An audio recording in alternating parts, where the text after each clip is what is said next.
Bonjour les amis. Alors, je voudrais commencer euh, ce partage avec une partie du Zohar. C'est dans la portion Béa Alotra, qui est le chapitre de cette semaine, le verset 5 et 6. Je lis la partie en araméen et j'explique. רבי אבא פתח, אשרי העם יודעי תרועה, אדוני באור פניך יהלכון.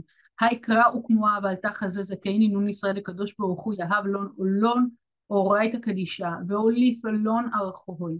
לידבקה בי ולמיתר פיקודי דאורייתא, למזכי בהו לעלמא דעתי וקריב להו בשעתה, נפקו ממצרים, דהה כדין אפיק לון מרשותה, אחריו וסליק לון להתאחדה בשמי. וכדין עקרון בני ישראל בני חורין מכולה. דלה יתבו תחות רשותה אחרם, וסליק לון לאחדה בשמי, דסליק על קולה דשליט, על עילאין ותתאים.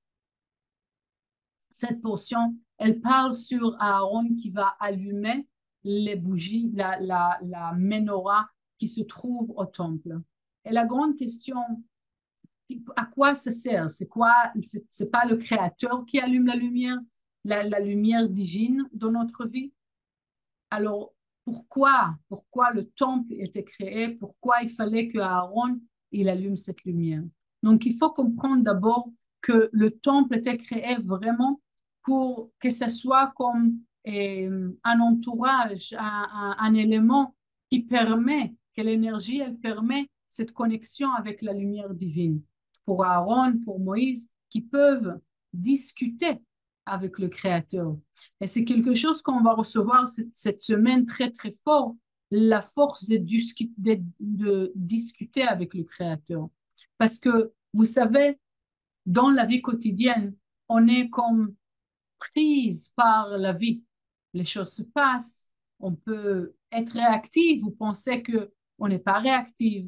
Mais la majorité du temps, on agit par rapport aux choses qui se passent dans la vie.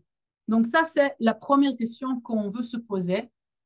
Combien de notre temps on donne, on sacrifie pour on va appeler ça encore une fois, l'illusion.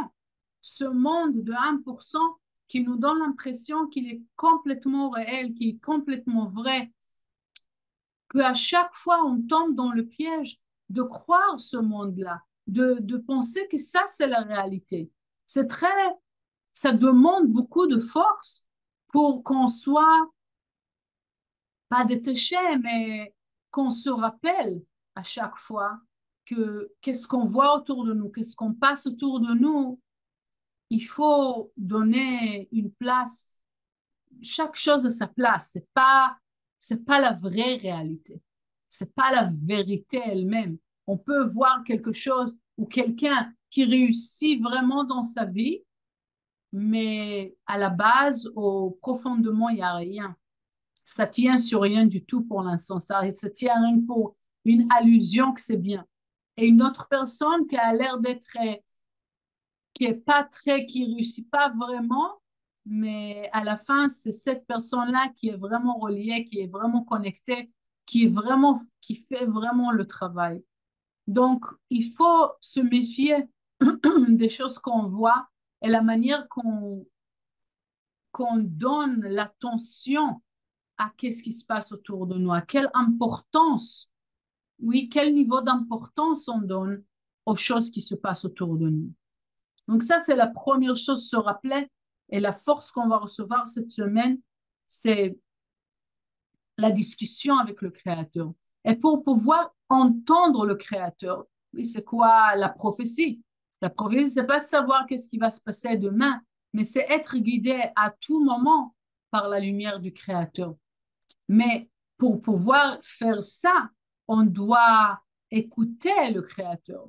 Et si la majorité du temps, j'écoute et je regarde qu'est-ce qui se passe dans la réalité physique, et je crois à cette réalité physique, donc je suis limitée. Mon écoute et ma vision, elle est limitée à ce monde physique.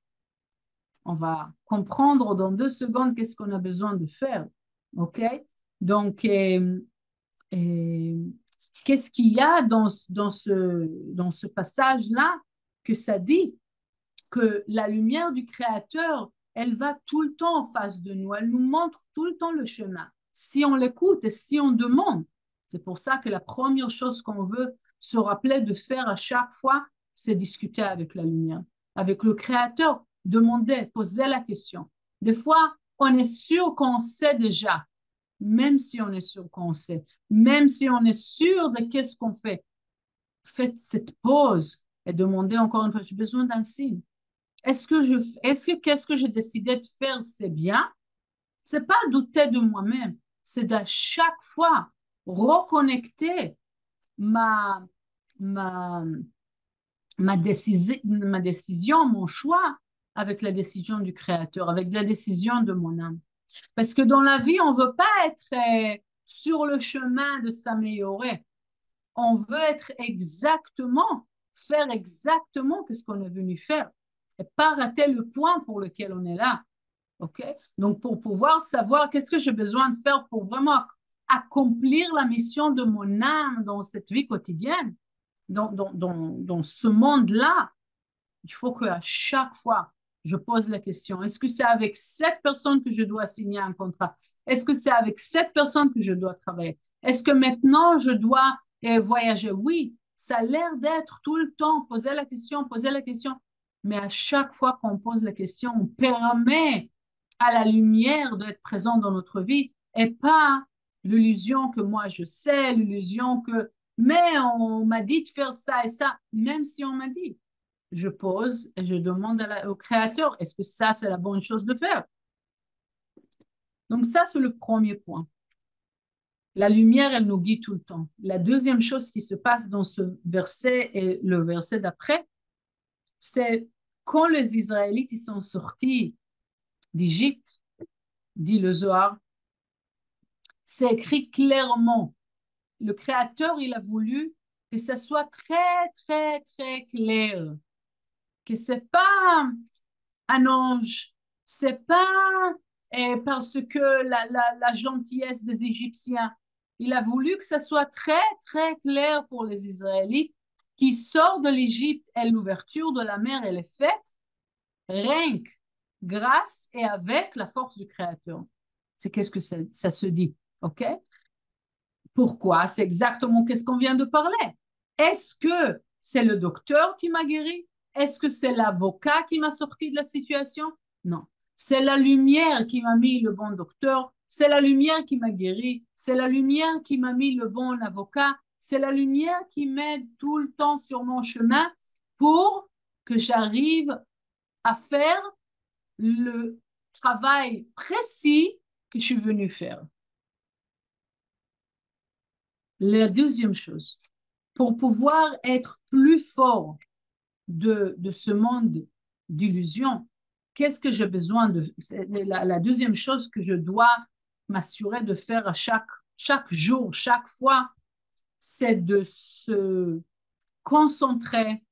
Je voulais dire se battre, mais être têtu, que c'est pas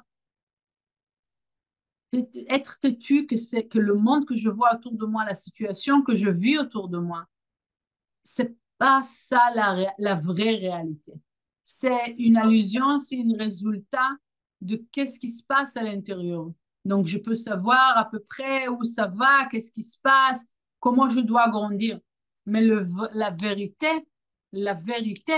pas le mensonge, ça c'est illusion-là, oui, mais la vérité, que le Créateur, il me guide.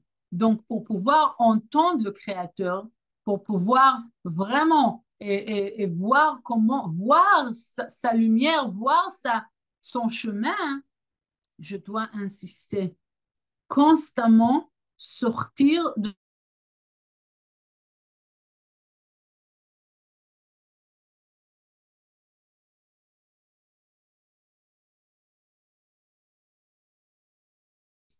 je veux être relié avec la vérité. Je veux pas être aveuglé par ce monde d'illusions, par cet drame ou histoire extérieure. Je veux être relié avec la force intérieure de la situation. OK? Se battre tout le temps, parce qu'au bout du compte, la force qui nous sort du chemin, la force qui nous guide vraiment, c'est la force du Créateur lui-même. Et pour pouvoir voir ça, on a dit parler avec le Créateur sans arrêt. Le deuxième point, c'est vraiment insister. Je ne veux pas croire à qu'est-ce que je vois avec mes cinq sens, à qu'est-ce que je vis avec mes cinq sens. Je passe, mais je veux connecter avec la force intérieure de qu'est-ce qui se passe. Voilà. Je vous souhaite une semaine très forte et très importante.